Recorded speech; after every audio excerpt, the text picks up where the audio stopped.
orang tua menghibahkan seluruh hartanya, nggih. Tadi Nggih. kayaknya sudah dibahas ya, Nggih, apa nggih. namanya jawabannya.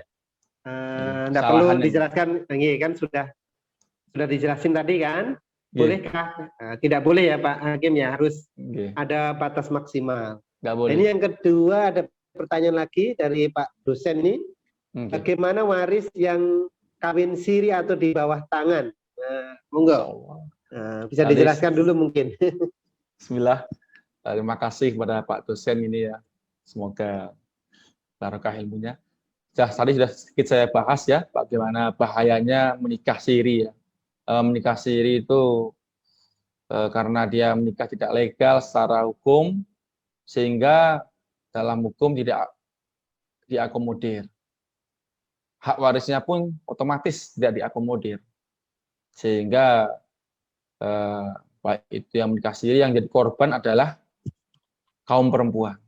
Perempuan dirugikan dalam pernikahan siri. Makanya sering saya sampaikan, jangan sampailah menikah siri, kasihan kepada perempuan. Kalau dia sayang sama istrinya, kalau dia gentle harus menikah secara resmi di KUA. Ajukan poligami, baru akan melindungi hak dari istri yang kedua, ketiga, keempat. Ya. Kalau istri siri itu insya Allah tidak dapat hak ya, karena tidak mungkin kami membagi harta waris karena memang secara hukum dia bukan istri. Secara hukum. Meskipun senyatanya dia telah serumah, bahkan punya anak, tapi secara hukum, asas hukum positif, dia bukan istri. Secara terang tegas sampaikan, dia bukan istri. Jadi,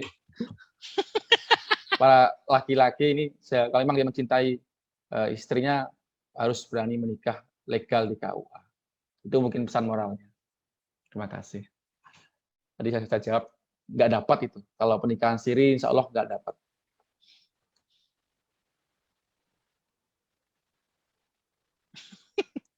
Dosa Pak Hakim. Bukan, ini hanya menyampaikan yang benar. Katakan yang benar, hak. Kalau nggak benar, kita harus sampaikan. Nah, sesuai hukum Islam boleh loh menikah siri itu. Boleh. Harusnya tapi, kan juga dapat hak waris.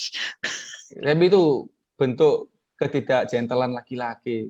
Bahwa laki-laki itu khawam bagi seorang perempuan. Kalau dia menikah siri itu, dia seperti sembunyi, sama sir, dia sembunyi ya. Kalau dia itu benar, hak, harus berani. Kalau siri itu, ya itu seperti itu. Dari caranya sudah salah menikah siri itu. Tidak memberikan perlindungan pada perempuan. Ada sekarang undang-undang perlindungan perempuan itu, bahwa memang itu tidak boleh, tidak diakomodir. Itu bukan, asas Islam juga seperti itu. Itulah salah satu makosid syariah kita ya. Bahwa makosid paling penting ada 5. Bahkan Dr. Kordawi menambahkan 6. Salah satunya yaitu melindungi jiwa, melindungi harta. Nah, itu salah satunya, menikah itu melindungi harta. Itu menikah dengan secara resmi, bukan secara siri. Oke, kita lanjut Pak Hakim ya. Pertanyaan selanjutnya. Insya Allah. Ini dari Pak Randy, ini pertanyaan. Warisan bisa berupa harta, bisa juga berupa hutang. Pertanyaan, apakah ahli waris itu bisa menolak warisan, misalnya warisannya hutang? Kalau di BW kan bisa, kalau menurut hukum Islam seperti apa? Jadi konteksnya nolak waris secara hukum Islam itu ada ketentuannya enggak? Itu tentang hutang ya Ustaz ya? Iya, secara hutang, tentang hutang. Jadi waris yang berupa hutang, ahli warisnya bisa menolak atau tidak. Nah, ini paling penting tadi kan saya sudah jawab satu persatu ya. Ini pesan moral juga bahwa harapannya kita tidak berhutang, karena hutang itu Nabi sudah berpesan ya, hindarilah hutang. Dan ada doa khususnya setiap pagi dan sore supaya tidak mudah berhutang. Karena hutang itu ya seperti itu ya, masyakoh, menyusahkan ya. Bukan bagi diri sendiri, bagi ahli warisnya juga. Bahwa sebetulnya hutang ini memang dalam itu kan tadi harus dikurangi ya. Sebetulnya kalau hutang itu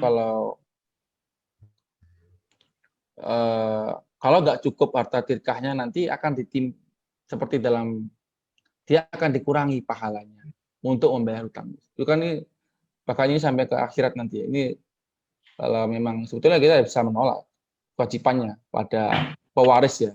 Karena hutang itu sedemikian rupa ya. Bahkan sampai di akhirat pun masih ditagih itu hutang.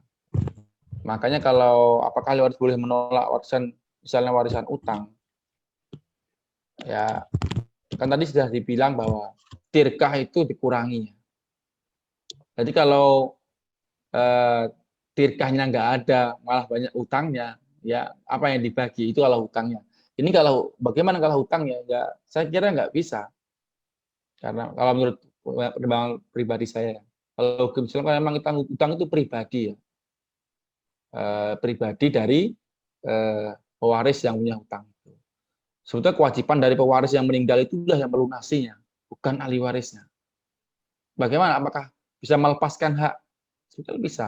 Cuma ini kan karena Islam ya, biasanya orang Islam itu birrul walidainnya tinggi, kasihan orang tuanya nanti di akhirat diambil pahalanya. Nah, ini hanya kewajiban moral saja. Kalau kewajiban secara hukum ya tidak ada. Kalau kita memang tanggung renteng atau apa, sebetulnya utang selesai. Namun sebetulnya kalau masih ada asetnya ya asetnya itu harus dihabiskan. Tapi kalau nggak ada ya sudah. Karena memang yang berutang kan secara hukum personal ada pribadi. Jadi kalau dalam BW ada tanggung renteng itu sebetulnya nggak bisa juga. Ini kan yang berutang tetap pewarisnya. Kalau secara Islam dia yang bertanggung jawab. Kalau kurang ya hartanya habis, tirkah habis ya sudah. Hanya kewajiban moral bagi pewaris. Ahli warisnya kalau masih kalau pertanggung jawabannya nggak bisa menurut saya. Seperti itu. Jadi kalau hanya kewajiban moral, maksudnya karena kasihan orang tuanya sehingga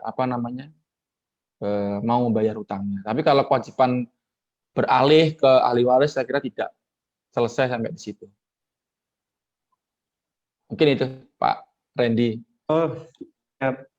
Kemudian ada pertanyaan begini, bolehkah harta itu sudah jelas tadi dijelaskan, bolehkah harta itu dibagi sebelum kedua orang meninggal? Kalau tadi sudah disampaikan ya, perlu diulang lagi,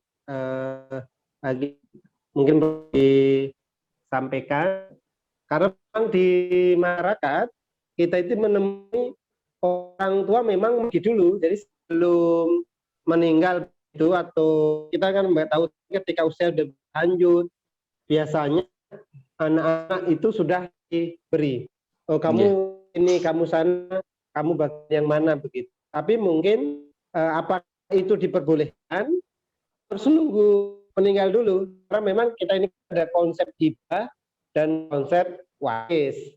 Kalau hibah tentunya masih hidup, kalau waris sudah meninggal. Betul nah itu sekali. Mungkin yang zaman masyarakat seperti itu. Yang caranya setelah orang tua meninggal biasa muncul masalahnya. Kamu bagiannya lebih banyak, aku lebih sedikit, atau juga ada anak yang belum dapat. Biasanya sama pengadilan seperti apa menyelesaikan konflik ini. Karena ada sebagian harta yang sebelum tua meninggal dibagi, tapi ketika orang tua sudah meninggal ternyata ada yang belum sempat bagian begitu. Nah, itu terjadi di masyarakat. Mungkin tanggapan. Baik. Terima kasih pertanyaannya. Cukup berat ya, bukan berat ya, maksudnya sering seperti itu ya. Ini saya ulangi, ini kesalahan nomor 4 tadi ya yang saya sebutkan ya. Kesalahan terbesar yaitu membagi harta waris sebelum pewaris itu ada. Ini karena keawaman, kesalahan para orang tua kita yang tidak paham tentang hukum Islam ya. Ya Islam mungkin, cuma dia tidak berusaha menegakkan agama Islam. Tadi seperti surat An-Nisa ayat 11 tadi ya, kalau siapa yang mendurhakai dalam hukum waris, niscaya dia telah menyiapkan. Juga ada disebutkan, barang siapa memasukkan harta yang itu batil ke dalam perutnya, persiapkanlah, dia telah menyiapkan tempatnya di neraka. Itu juga ada seperti itu ya. Kalau dia membagi motivasinya apa karena nanti takut apa, itu yang harusnya kita yang tahu terhadap setelah materi ini, memberikan penjelasan kepada masyarakat bahwa itu hal yang salah, tidak boleh dilakukan, membagi harta ketika masih apapun nggak boleh, alasan dengan dalih apapun ya, dengan dalih bahwa memang yang anaknya masih kesusahan, itu nggak boleh. Tapi kalau memberi hibah boleh, tapi tidak boleh, dan hibah itu pun harus diketahui ahli waris yang lain, tidak boleh melebihi sepertiga. Bagaimana kalau sudah terjadi seperti itu ya, biasanya terjadi sengketa di pengadilan itu, mau nggak mau, suka tidak suka, harta akan dibagi ulang. Karena pengadilan punya sifat memaksa, kekuatan hukum tetap, dan dia harus taati, mau nggak mau, suka nggak suka, harta itu akan dihitung lagi dari awal yang dibagi itu. Yang telah dibagi tetap dihitung, dibagi sesuai dengan bagian warisnya. Jadi tidak mengikuti pembagian seperti orang tuanya. Harta itu sekalipun wasiat ya, karena wasiat tidak boleh melebihi sepertiga. Harta itu hibah pun tidak boleh melebihi sepertiga. Makanya kita perlu sampaikan, kita sendiri sebagai orang tua ya, tidak boleh terlalu mencintai. Ada yang mungkin terlalu cinta dengan anak nomor 3, anak nomor 2, karena prestasinya, karena apa, itu adalah pendidikan yang salah. Karena itu cenderung tidak adil, itu sudah tidak adil.